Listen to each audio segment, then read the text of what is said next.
بسم اللہ الرحمن الرحیم۔ پیارے بچوں، گزشتہ سبق سے ہم مسلسل مخارج کا بیان پڑھ رہے ہیں۔ آج ہم اس کا تیسرا حصہ پڑھیں گے۔ اس سے پہلے میں آج کے سبق کا باضابطہ آغاز کروں، میں آپ کی یادداشت کے لیے آپ کو سابقہ سبق کی طرف لے جانا چاہتا ہوں تاکہ آپ کو آج کے سبق کو سمجھنے میں آسانی ہو۔ پیارے بچوں، جو ہم نے پچھلے سبق میں پڑھا، حصہ اول میں پڑھا، اس میں ہم نے دانتوں کے نام پڑھے۔ اس میں ہم نے ثنایا علیہ، ثنایا سفلی، رباعیات، انیاب، ضواحک، طواحن، نواجذ کے بارے میں پڑھا۔ پھر ہم نے جو اس کا دوسرا حصہ تھا، حصہ دوم، اس میں ہم نے مخارج کے بارے میں پڑھا۔ مخارج مخرج کی جمع ہے اور مخرج کے معنی ہے نکلنے کی جگہ، یعنی جس جگہ سے کوئی حرف نکلتا ہے اس کو مخرج کہتے ہیں۔ کل حروف 29 ہے اور 29 حروف کے لیے 17 مخرج ہے۔ اس کے علاوہ اس سبق میں ہم نے مفردات پڑھے، یعنی کل مفردات 29 ہے اور 29 مفردات کے لیے 17 مخرج ہے، وہ ہم نے پچھلے سبق میں پڑھے۔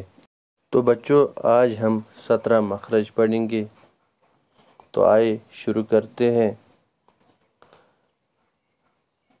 ہر حروف کا مخرج معلوم کرنے کا طریقہ یہ ہے کہ حرف کو ساکن کر کے شروع میں حمزہ زبر آ لگا کر پڑھے۔ جہاں اس حرف کی آواز ٹھہرے وہی اس کا مخرج ہوگا، جیسے حمزہ با زبر اب، الف جیم زبر اج، الف تو زبر ات، الف قاف زبر اق وغیرہ۔ پہلا مخرج حروف مدہ، الف، واو، یا، یعنی وا مدہ، یا مدہ اور الف مدہ، یہ تینوں حروف جو فی دہن سے نکلتے ہیں۔ پیارے بچوں، حروف مدہ کسے کہتے ہیں یہ ہم آگے پڑھیں گے، آگے آنے والے سبق میں اس کا ذکر ہوا ہے، ہم وہی یہ پڑھتے ہیں۔ تو جو حروف مدہ ہے الف، وا، یا، ان تینوں کا تعلق جو ہے، یہ تینوں جو فی دہن سے نکلتے ہیں، جو کہتے ہیں اندرونی خلا، یعنی منہ کا خالی حصہ، دہن کہتے ہیں منہ کو۔ تو یہ تینوں جو فی دہن سے نکلتے ہیں، یعنی منہ کا جو خالی حصہ ہے وہاں سے یہ تینوں حروف نکلتے ہیں۔ حروف مدہ الف، وا، یا، یہ تینوں جو فی دہن سے نکلتے ہیں۔ دوسرا مخرج حمزہ ہا، اقصی حلق سے ادا ہوتے ہیں۔ حمزہ ہا جو ہے وہ بچوں اقصی حلق سے ادا ہوتے ہیں، جو سینے کی طرف ہے۔ پہلے میں آپ کو بتانا چاہتا ہوں کہ جو ہم نے اس سے پہلے پڑھا کہ جو مخرج ہے ان کا تعلق صرف دانتوں کے ساتھ ہی نہیں بلکہ گلے کے ساتھ بھی ہے۔ یہاں جو 6 حروف ہے، یعنی 3 مخرج جو ہے، دوسرا، تیسرا، چوتھا جو مخرج ہے 6 حروفوں کا، حمزہ ہا، عین خا، غین خا، ان کا تعلق گلے کے ساتھ ہے۔ پہلے میں آپ کو بتاتا چلوں کہ حلق کے 3 حصے ہیں۔ جو پہلا حصہ ہے جس کو اقصی حلق کہتے ہیں، جہاں سے 2 حروف ادا ہوتے، حمزہ ہا۔ اقصی حلق حلق کا آخری حصہ ہوتا ہے جو سینے کی طرف ہے، یہ ہے پہلا حصہ، یعنی اقصی حصہ گلے کا پہلا حصہ ہے جہاں سے حمزہ ہا ادا ہوتے ہیں۔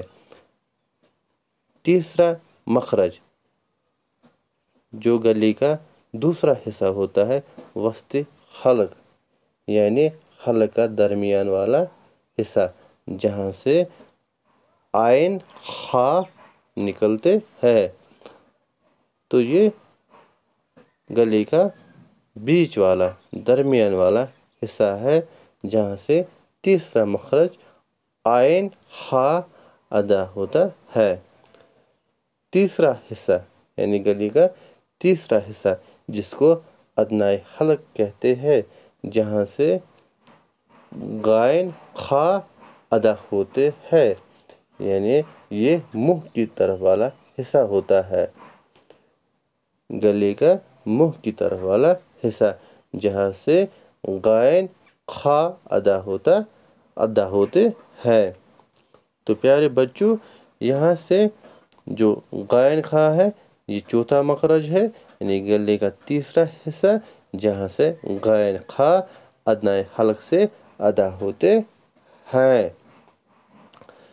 پانچواں مخرج قاف، زبان کی جڑ اور لحد کے مقابل تالوں سے نکلتا ہے، یعنی قاف جو ہے قاف نکلتا ہے زبان کی جڑ اور اس کے مقابل اوپر کا تالو، یعنی کہ زبان کی جڑ جو ہے اس کے اوپر جو تالو ہوتا ہے اس کے ساتھ اس کو ملانا ہے زبان کو، پھر قاف ادا ہوتا ہے۔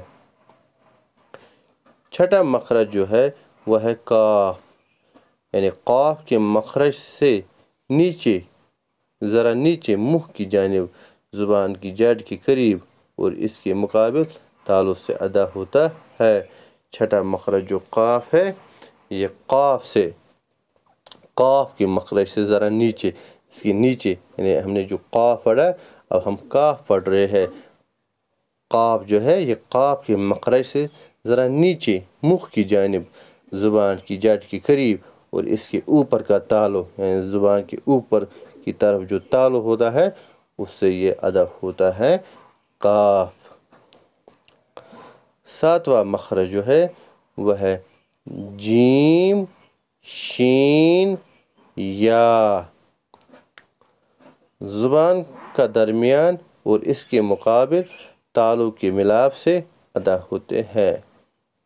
تو بچوں، جو جیم شین یا ہے وہ زبان کے درمیان، یعنی زبان کی جو درمیان والا حصہ ہے اس کے مقابل جو اوپر کا تالو ہے اس کے ملنے سے زبان، یعنی زبان کا درمیانی والا حصہ جب اوپر کے تالو سے ملتا ہے تو وہاں سے جیم شین یا حروف ادا ہوتے ہیں۔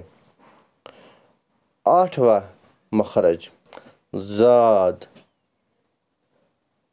ہوتا ہے۔ زاد کا مخرج یہ ہے زبان کا حافہ، یعنی حافہ کہتے ہیں کروٹ کو، زبان کی کروٹ جب دائیں یا بائیں جانب اوپر والی 5 داڑھوں سے ملے تو یہ حروف ادا ہوتا ہے، یعنی زبان کا حافہ یعنی زبان کی کروٹ جب دائیں جانب یا بائیں جانب، دائیں طرف یا بائیں طرف اوپر والے 5 داڑھوں جو داڑھی ہوتے ہیں ان سے ملتے ہیں، یعنی یہ زبان کا حافہ ان داڑھوں سے ملتا ہے تو زاد ادا ہوتا ہے، یہ زاد کا حرف ادا ہوتا ہے۔